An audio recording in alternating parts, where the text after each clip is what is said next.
Hey. Welcome to Between the Shores.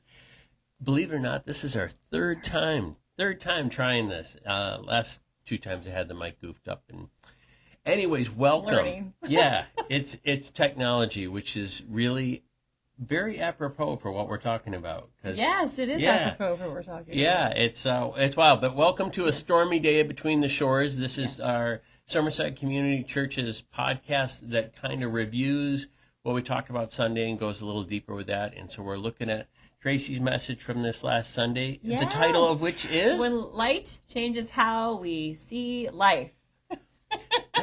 That's a tough title. It's a bit of a tongue twister. Well, not a tongue twister, but there's a lot of words in there. But when light helps you see more clearly. And, it's interesting thinking about just our phones. I referred to how, when you go to take a picture, these lenses back here, of course, they're getting bigger on our phones. Yep. Because and more of them. And there's getting more of them because the more light that comes into the camera, the clearer, the crisper, the more distinct the picture is.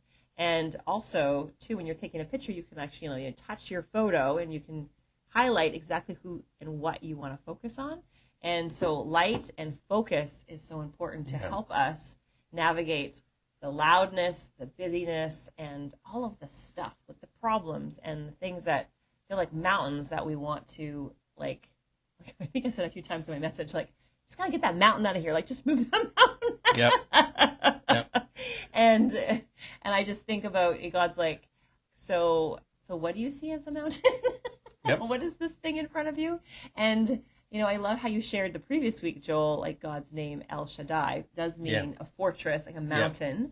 He's strong. It's the Lord Almighty. Yep. But it also means that he knows when things need to finish. Yeah, when it's enough. When it's enough. Yeah. When it's enough. And I think when, I was referring to the story of Abraham and God, the last time that he comes to Abraham to say, you are going to have a child. I know you're 99 and you're wondering how this is ever going to happen. He comes and said, he says, I am El Shaddai. I am the Lord Almighty. Yeah. And so, he's saying, yes, I'm your strength in this, but I also know. Yeah, know when enough is enough. Yeah.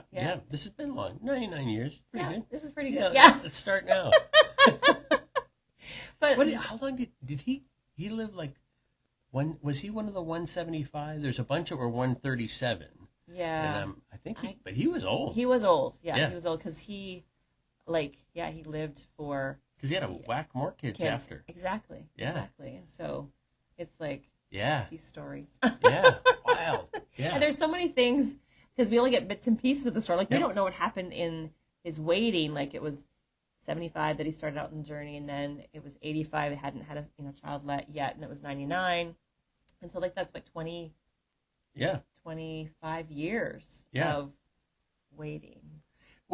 And I like you're saying, I'm two different levels here, two different levels going on. Two thoughts going on here. Yeah, well, we're talking about this because we've studied this, and this is really interesting, but somebody else get to the point. But the point is, there's a lot of stuff. Yes. There's life in the midst of all of this, and God's not just trying to get us to the point. He's saying, I'm with you every step of the way. Yes. And the light's showing you not only what you're walking next. Okay. It's not just about getting to the destination. There's stuff to be found all along the way. Yeah. Here. It's not just about the promise. Yeah. Which Abraham was waiting for all his descendants to be the stars in the sky. Where are my heirs? Where are my kids? Because if you only focus on the promise, you'll miss out on all this stuff, and you have a tendency to mess it up and try to get a jump ahead to the promise instead of the process. Well, we can try to make when there is a promise. We can. I think it's part of somewhat of our nature to try to make something happen. Yep. Because it's we know it's coming, and it's not coming on my timeline. So maybe God's trying to tell me I need to do something. Yeah. I mean, I've been there. It's it's been this while. Maybe I didn't hear him correctly. Maybe there's something that I should be stepping into. Yeah. Maybe I should take responsibility. I said that on Sunday too. We tend to look at that waiting, thinking, maybe, and there's an anxiety that comes, and anxiety can be masked by, I just need to take responsibility for this. Well, you even talked about too the whole thing about frequency. Yes. And you had the static bars up. Yes. The old TV. Yeah. And we can get all, bent out of shape that we're not getting it right, yes. Or something's wrong with our antenna, something's wrong with our TV. We'll bang the TV. All the other stuff. I used to do that. When you could be on the wrong channel. Yeah, on the wrong channel. Yeah, wrong time. Yes. Beyond the broadcast hours. That's right. And somebody was telling me on Sunday, and I don't remember this, but at like midnight. Yeah, TVs would go off. They would all go off. Yep. And then it would go to static. Yeah. And I was like, really? Yeah. There would be we so talked timing. We even talked about it in our group that afterwards for the Hearing God seminars. Yeah. We were talking about the fact that, for those of us that stayed up till then, there was always the public service announcements. Do you know where your children are? Oh. And in our family, we would joke if we were up that late, do we know where our parents are? They're in bed. Yeah. Or they were shopping in Syracuse. Or, Sure. Yes. Yeah. And so there is those timing. Things it's the frequency is not just us getting it all right. Yes. Yeah. And you had said about frequency, and so I had a chance to listen in on the seminars, and Jill had shared that frequency has a bit of a play on words. Yes. So it's not just the signal, are we hearing correctly? Yeah, getting it perfectly in tune. Yes. It's also how frequent Yeah. are we spending time with the Lord in his presence, so that we are beginning to understand who is it that we're listening for? What does his voice sound like? Because the more I know the one I'm listening to, the more I know the actual real experience, then I can recognize if I'm on the right frequency, if I'm hearing correctly. Yeah, and even as you were using the image of the light, yes, the more we are adjusted to that light, the longer we begin to see even beyond the light. We're more aware of everything around us as we become acquainted to that light. Yeah, because when you walk into a dimly lit room and the light gets turned on like a brighter right away, it's kind of a jarring. Yeah. But when we spend time in the light and it's gradually getting brighter and brighter and brighter, everything is brighter. It's like getting new glasses and going, the world is. I can see everything more clearly. Yep. And I had shared too, like the light, when God shines his light, it's not meant to like shock us or cause harm or do damage. Yeah. It's actually meant to restore the image. It's meant to show it more clearly. Yeah. To show what's actually there. And so, and sometimes when we do find ourselves in situations where God does show up, he can feel like a little bit of like, I'm awake. But you're waking up to the things he wants you to see. And so, in that is even the question, how willing am I to be present in the things that are right in front of me? Because it's easy to want to think, well, what about the future? Like, what's out there? Yeah. Like, I've often heard people say, Jesus would come back now. Like, he's such good timing. Yeah.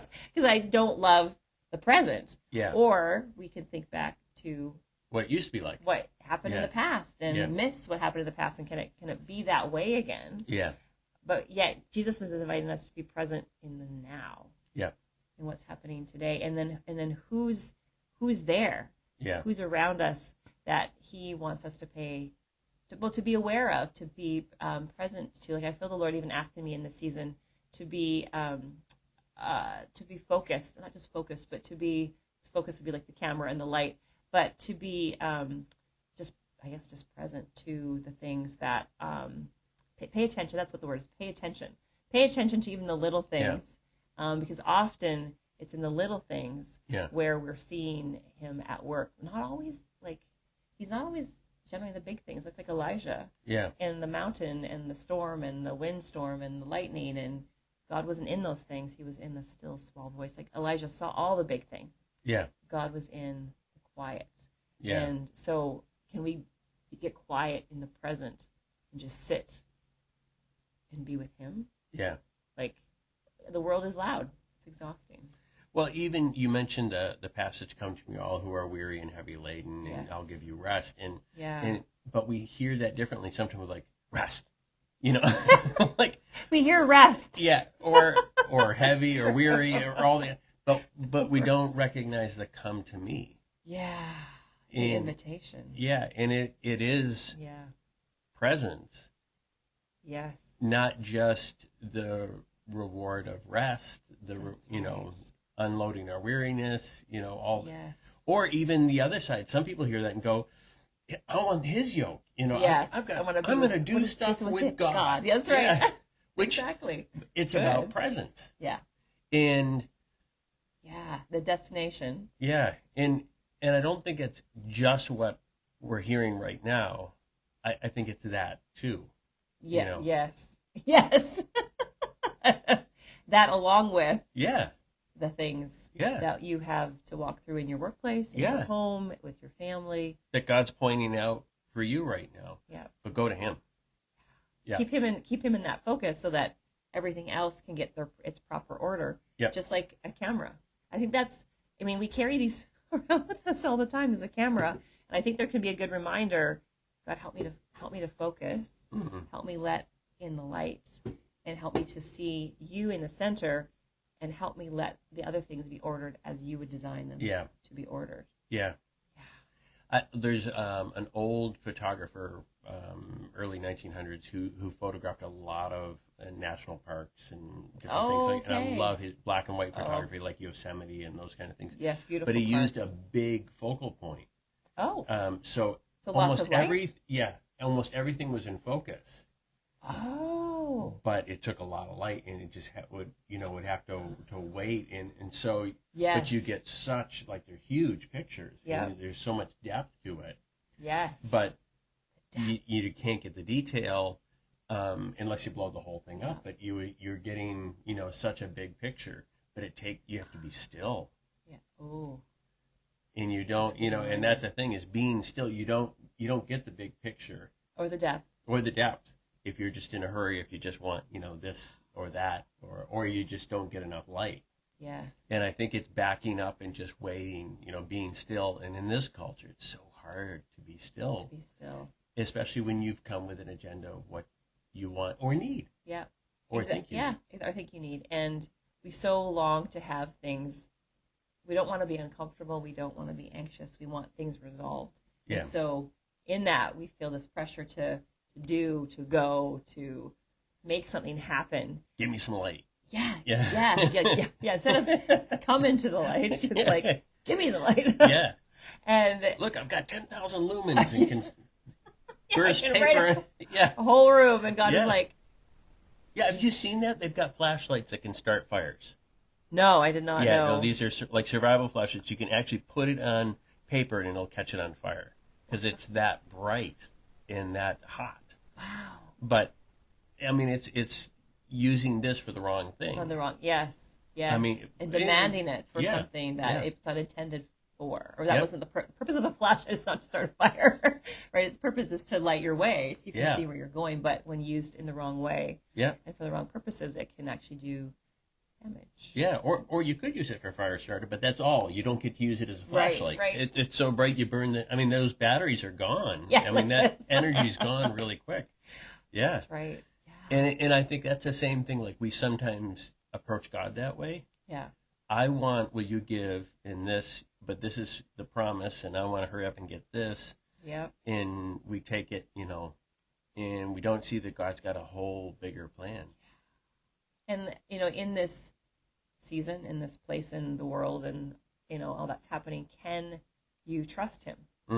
Like, can you take everything that you hear, everything that you're experiencing inside, and can you just be with Him and let it go and become indifferent? That's a word that's often used in spiritual formation in our walk with the Lord. Is, can you be indifferent? Not like I don't care, but be indifferent to all the other voices and I only want your voice, God. I only want what you are saying, and that's not easy to do. And so I would even encourage you to think about what voices or what things that I feel weight from, that are depleting my energy, that are making me exhausted.